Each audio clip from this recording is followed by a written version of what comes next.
नमस्ते भारत, मैं नीतीश कुमार आपके अपने ही चैनल एकलव्य इंस्टीट्यूट में आपका स्वागत करता हूं। जैसा कि आपको पता है 17 तारीख 2025 को मैट्रिक बोर्ड का एग्जाम शुरू हो रहा है, यानी कल ही मैट्रिक का एग्जाम शुरू होने जा रहा है, जिसमें पहला विषय है आपका हिंदी, जिसमें 50 नंबर का सब्जेक्टिव आना है और 50 नंबर का ऑब्जेक्टिव आना है। तो ऑब्जेक्टिव आई थिंक विद्यार्थी लोग बहुत तैयारी करते हैं, किंतु सब्जेक्टिव में कई बार उन्हें बनाने में बहुत दिक्कत होता है। तो उस सब्जेक्टिव को किस प्रकार से हम बनाएं और कितने शब्दों में बनाएं, इसके लिए मैं आप लोगों के बीच एक वीडियो लेकर के उपस्थित हुआ हूं। तो आइए इस वीडियो के माध्यम से मैं आपको हिंदी का सब्जेक्टिव बनाने का तरीका सिखाता हूं। जैसे कि आप देख रहे हैं, एक नंबर में भी गद्यांश आता है और 2 नंबर में भी गद्यांश आता है, अर्थात 2 गद्यांश यहां पर आपको देखने के लिए मिलेगा। एक गद्यांश 10 नंबर का होता है और फिर एक गद्यांश और 10 नंबर का होता है, यानी गद्यांश से ठोस रूप में आपको 20 नंबर प्राप्त होते हैं। और इसमें आपको कहीं से आंसर याद करने की आवश्यकता नहीं है, इसके अंदर आपको आंसर छिपा हुआ रहता है, सिर्फ इसे ढूंढ करके लिखना है। तो किस प्रकार से आप लिखेंगे उसकी हम चर्चा यहाँ पर करने जा रहे हैं। देखिए, गद्यांश में बहुत सारे शिक्षक ये करते हैं कि गद्यांश को पहले पढ़ने के लिए सिखाते हैं, उसके बाद नहीं। गद्यांश को करना क्या है ना, सबसे पहले इसके प्रश्न को आपको पढ़ना है। सबसे पहले इसके सवाल को आप पढ़ेंगे तो आसानी से आप इस गद्यांश का जवाब आप दे सकते हैं। जैसे देखिए, पहला सवाल हम पढ़ करके आपको दिखाते हैं। कह रहा है कि किस गद्य रचना को निबंध कहा जाता है। प्रश्न को पढ़ लिए, प्रश्न को पढ़ने के बाद उसके बाद गद्यांश में शुरू से पढ़ना शुरू करेंगे। तो देखिए लिखा हुआ है, उस साहित्य का गद्य रचना को निबंध कहा जाता है जिसमें किसी विषय से संबंधित विचारों को विशेष उद्देश्य से एक बंध के रूप में प्रस्तुत किया जाता है। यानी पहला का जो आंसर होगा ना बाबू, वो यहां से लेकर करके यहां तक आपका पहला का आंसर होगा। ठीक है, इसी प्रकार से आप दूसरे सवाल को पढ़ेंगे और दूसरे सवाल को पढ़ करके आप जवाब देंगे। यानी मेरा कहने का मतलब हुआ कि आप पहले सवाल को पढ़िए, उसके बाद आप इस गद्यांश को पढ़ करके उसके जवाब देने का प्रयास कीजिए। अब देखिए, इस सवाल को हम किस प्रकार से बनाएंगे वो जरा सा एक बार समझने का प्रयास कीजिए। जैसे ये आपका कॉपी आपको मिलेगा और इस कॉपी में आप किस प्रकार से यहां पर लिखने का प्रयास करिएगा वो जरा सा एक बार समझिए। ऊपर में आपका हेडलाइन जैसे दिया हुआ वैसे ऊपर में सबसे पहले आप लिख देंगे गद्यांश। गद्यांश आपको सबसे पहले लिख देना है। गद्यांश लिखने के बाद इस तरीके से लकीर खींच देना है। लकीर खींचने के बाद आपको जैसे प्रश्न संख्या 1 आपका है, गद्यांश 1 है, तो आप 1 लिखेंगे। तो यहां पर लिखेंगे आप प्रश्न संख्या 1। प्रश्न संख्या 1। अगर 1 का क गद्यांश आप बना रहे हैं तो क आपको लिखना है यहां पे। ठीक है, क गद्यांश अगर बना रहे हैं तो क आपको लिखना है। अगर ख गद्यांश बना रहे हैं तो ख आपको लिखना है, या फिर अथवा वाला बना रहे हैं तो अथवा वाला आपको लिखना है। यहां इतना देने के बाद फिर यहां से आप उत्तर लिखना शुरू करेंगे। जैसे उत्तर यहां पर लिख देंगे उत्तर, और इसके बाद आप एरो का निशान लगा करके जैसे क का आंसर है या फिर एक का आंसर है तो यहां पर लिख करके और जो आप गद्यांश इससे पहले आप पढ़े थे उस गद्यांश को यहां पर क्या कर देना है बाबू, आपको मेंशन कर देना है। जैसे 4 क्वेश्चन आपका रहेगा तो 4 को बारी-बारी से यहां पर उत्तर लिख करके चारों को बारी-बारी से आपको गद्यांश का आंसर आपको देते चल जाना है। इस तरह से 4 गद्यांश 4 क्वेश्चन है तो चारों क्वेश्चन को इस प्रकार से आप आंसर देते चले जाएंगे। इस प्रकार से आप दीजिएगा तो नंबर आपका नहीं के बराबर कटने का चांसेस होता है। तो इस प्रकार से 2 गद्यांश रहेगा तो आप उन दोनों गद्यांश को बनाने का प्रयास कीजिएगा।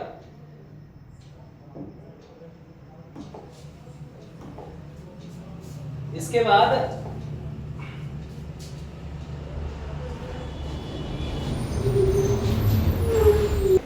वो गद्यांश गद्यांश, जैसे दोनों गद्यांश आपने बना लिया, तो दोनों गद्यांश बनाने के बाद जो तीसरा नंबर आपका क्वेश्चन आएगा, वो तीसरा नंबर क्वेश्चन आपका रहेगा निबंध आपको मिलेगा देखने के लिए। तीसरा नंबर, जैसे कि आपने एक नंबर का गद्यांश बनाया तो का वहां पर लिख दिए, और एक का ही अगर आप खा बनाना चाहते हैं तो खा आप लिख दीजिएगा, और नहीं तो इन दोनों में से कोई एक ही गद्यांश आपको बनाना है। ऐसा नहीं कि इन्हीं में से दो गद्यांश आप बना दीजिए, दोनों में से किसी एक गद्यांश को ही बनाना है, ये बात आप ध्यान में रखिएगा।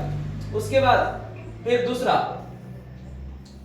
गद्यांश में आप पहुंचिए, तो इसमें भी देखिए खा और खा दोनों नजर आ रहा है, तो दोनों में से किसी एक गद्यांश में, इसमें यानी कहने का मतलब वो एक क्वेश्चन में दो गद्यांश रहता है और उन दोनों में से किसी एक गद्यांश को बनाना है। फिर दूसरे में दो क्वेश्चन रहता है और उसमें से किसी एक को ही बनाना है। और बनाना कैसे है, पहले आप सवाल को पढ़ेंगे, उसके बाद गद्यांश को पढ़ करके उसका जवाब आप दीजिएगा। अब हम लोग पहुंचते हैं तीसरे नंबर में। तीसरा नंबर में कह रहा है कि निम्नलिखित में से किसी एक विषय पर दिए गए संकेत बिंदुओं के आधार पर लगभग 250 से 300 शब्दों में क्या करना है, आपको निबंध लिखना है।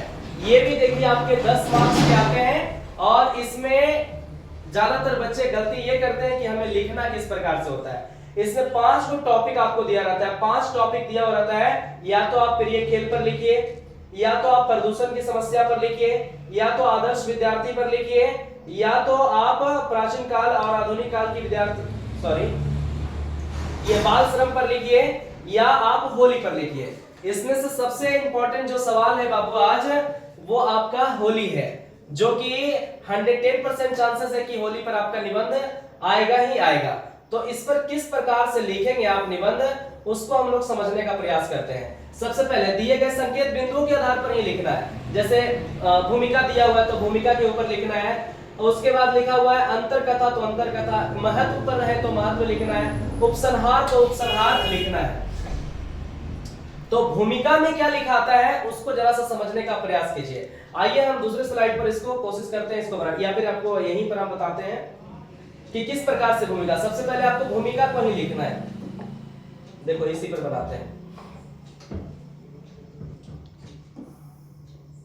ऊपर में जैसे इस तरह से कॉपी आपको मिलेगा, और कॉपी मिलने के बाद सबसे पहले आपको देना क्या है, तो जैसे जिस पर आप निबंध लिख रहे हैं तो उस निबंध का आप हेडलाइन देंगे। जैसे होली पर लिख रहे हैं तो होली आपको लिख लेना है सबसे पहले, और होली लिखने के बाद इस तरह से आप हेडलाइन दे दीजिएगा। हेडलाइन देने के बाद ये नंबरिंग कितना का है, तो 3 का है, तो यहाँ पर लिख देंगे प्रश्न संख्या 3। प्रश्न संख्या 3 आपको यहाँ पर लिख देना है। प्रश्न संख्या 3 लिखने के बाद फिर इस तरह से सर्कल लगा देना है। सर्कल लगाने के बाद सबसे पहले क्या बोल रहा है आपको, भूमिका लिखने के लिए सबसे पहले बोल रहा है कि भूमिका पर आप लिखिए। तो भूमिका में इस होली के बारे में कि किस तरह से ये उत्पन्न और किस तरह से हम लोग मनाते हैं, ये भूमिका में आपका लिखाता है। और इसका जो रेंज होना चाहिए वो 50 से 60 शब्द ही होना चाहिए, ठीक है। 50 से 60 शब्द में ही आपको अपने भूमिका के अंदर बात को रखना है। उसके बाद फिर अंतर कथा के अंदर आप अंतर कथा और महत्व इन दोनों पॉइंट्स में लगभग आपको 150 से 200 शब्द लेकर के आपको जाना है। यानी इसे आपको विषय वस्तु माना जाता है, और यही आपका मेन शब्द का जो भंडार है ना, वो इसी के अंदर आपको सारा शब्द आपको पिरोना है। उसके बाद बाबू आता है उपसंहार। उपसंहार का मतलब हुआ निचोड़, कि आपने इतना सारा चीज को लिखा, होली के बारे में आपने इतने सारी चीजों को लिखे, तो फिर लास्ट में उसका निष्कर्ष क्या निकला, लास्ट में उसका निष्कर्ष क्या मिला, वो निष्कर्ष के बारे में फिर इस निबंध के अंदर आपको लास्ट में लिखना है। और ऐसे कर करके आपको कितने शब्द तक लिखना है, आपको 250 से 300 शब्दों तक आपको लिखना है, ठीक है। आप कोशिश कीजिएगा कि हम मैक्सिमम से मैक्सिमम शब्दों तक हम लिखने का प्रयास करें, बशर्ते टाइम को ध्यान में रख करके थोड़ा सा लिखना है। उसके बाद तीसरा नंबर क्वेश्चन आप बना लीजिएगा, तो उसके बाद चौथे नंबर पर हम लोग पहुंचते हैं, तो फिर हमारा आ जाता है पत्र लेखन, और आता है हमारा पत्र लेखन आएगा, और उसके बाद आवेदन आएगा, और नहीं तो आपका वार्तालाप, जिसको आप वार्तालाप आएगा आपका। जैसे आप देख रहे हैं 4 नंबर क्वेश्चन में, वार्षिक परीक्षा में प्रथम आने आने पर अपने मित्र को बधाई देते हुए पत्र लिखे। तो देखिए एक पत्र है, या तो आप ये लिखिए, नहीं तो फिर ये लिखिए। ठीक है, ये पत्र में दोनों में से किसी एक को क्या करना है, आपको लिखना है। ठीक है, दोनों में से किसी एक को लिखिएगा तो आपको कितने अंक मिलेंगे, 5 अंक यहाँ पर दिए जाएंगे। उसके बाद फिर आता है आपका 5 नंबर में क्वेश्चन आंसर, जो कि आपकी किताब से दिया हुआ रहता है। ठीक है, बच्चा लोग क्या करता है ना इसमें कि क्वेश्चन आंसर उसको पता ही नहीं चलता कि किस प्रकार से हम क्वेश्चन आंसर को लिखना है। तो एक क्वेश्चन का जवाब आपको मिनिमम आपको 40 से 50 शब्द तो होना ही होना चाहिए। और एक पेज में बिहार बोर्ड की जो कॉपी होती है उसके एक पेज में आपको, एक पेज में जैसे बिहार बोर्ड का कॉपी इस प्रकार से, आप बिहार बोर्ड का जो कॉपी है, बिहार बोर्ड का जो कॉपी है इसके एक पेज पर जो हिंदी का प्रश्न है वो कम से मिनिमम आपको 2 ही क्वेश्चन बनाना है। कितना विद्यार्थी क्या करता है कि इसमें 3-4 क्वेश्चन एक ही बार आपको लिख दिया, तो वैसे आपको नहीं करना। आप देख पा रहे होंगे इसको कि इसका एक क्वेश्चन अगर यहां बना दिया तो दूसरा क्वेश्चन का नंबरिंग आपका यहां पर होगा। नहीं तो ऐसा नहीं कि आप 3-4 क्वेश्चन एक ही लाइन में आप बना दिए तो सही तरीके से कॉपी का मूल्यांकन आपका नहीं हो पाएगा। तो ध्यान में रखना है आपको कि एक पेज में सिर्फ 2 ही क्वेश्चन का हम जवाब दे, हिंदी का जो जवाब हमको लिखना है वो 2 ही जवाब आपको देना है। ठीक है, तो किस प्रकार से आप इसको लिख सकते हैं, जरा सा मैं आपको थोड़ा बता दूं आपको कि किस प्रकार से आप लिख सकते हैं। ध्यान दीजिएगा आप जरा, जैसे ये तो 5 नंबर में है तो आप लिखेंगे यहां पर प्रश्न संख्या 5। प्रश्न संख्या आपको लिखना है 5, यहां पर दे दीजिएगा प्रश्न संख्या। प्रश्न संख्या 5 लिखने के बाद इस तरह से आप, जैसे हेडलाइन आपको शुरू से बताते आ रहे हैं कि हेडलाइन इस तरह से आपको देना है।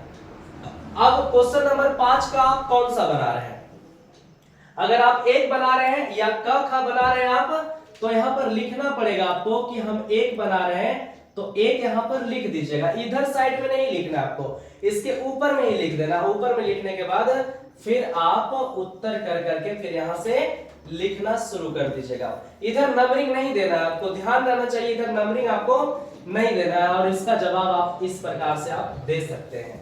जैसे उसी प्रकार से अगर आप मान लिया जाए कि 5 नंबर सवाल बना रहे हैं तो एक बार आप 5 दे दीजिए और यहां पर 1 लिख दीजिए। उसके बाद फिर बार बार प्रश्न संख्या देने की आवश्यकता नहीं है। फिर आप 5 नंबर कर करके इस प्रकार से ऊपर में ही 5 लिख कर करके, 5 ऊपर लिख कर करके और फिर अगले सवाल का जवाब क्या करना है आपको दे देना है।